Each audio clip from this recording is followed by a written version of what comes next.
बिहार में एक चरण का मतदान हो चुका है और दूसरे चरण में 11 नवंबर को होने वाले मतदान की तैयारियां भी अंतिम चरणों में हैं। या यूं कहें कि बिहार के सियासी अखाड़े की रस्साकशी अपने उपसंहार की तरफ है। लेकिन पहले चरण के बाद उठा विवाद अब तक थमा नहीं है।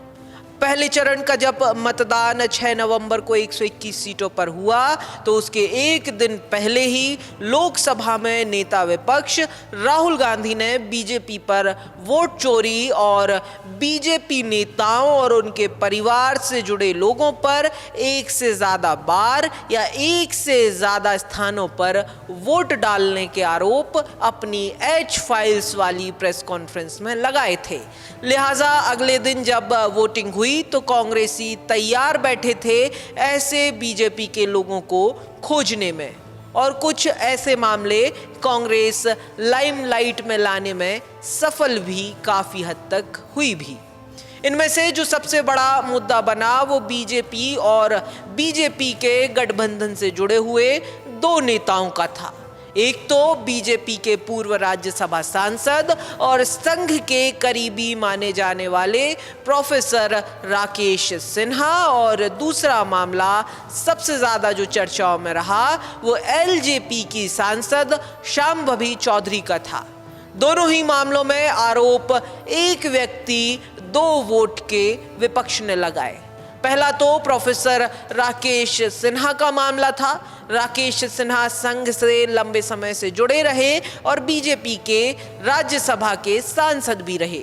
राकेश सिन्हा के वोटिंग के दिन के दो फोटो वायरल विपक्ष ने किए।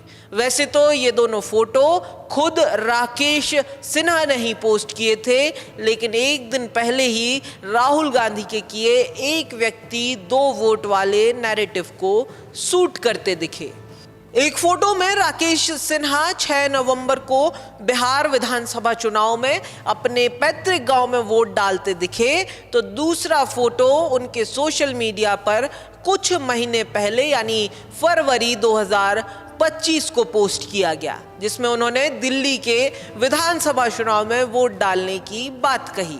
विपक्ष को इन दोनों फोटो के साथ एक मौका भी मिल गया और राकेश सिन्हा जमकर विपक्ष और ट्रोलर्स के निशाने पर आ गए। हालांकि बाद में खुद राकेश सिन्हा ने कहा कि राजनीतिक सक्रियता के चलते उन्होंने खुद अपना वोट ट्रांसफर करवाया है, लेकिन फिर भी विपक्ष उन्हें और उनके बहाने चुनाव आयोग को घेरता रहा। वहीं एलजेपी सांसद शांभवी चौधरी का वोट देने के बाद का एक करीब 10 सेकंड का वीडियो विपक्ष के निशाने पर आ गया।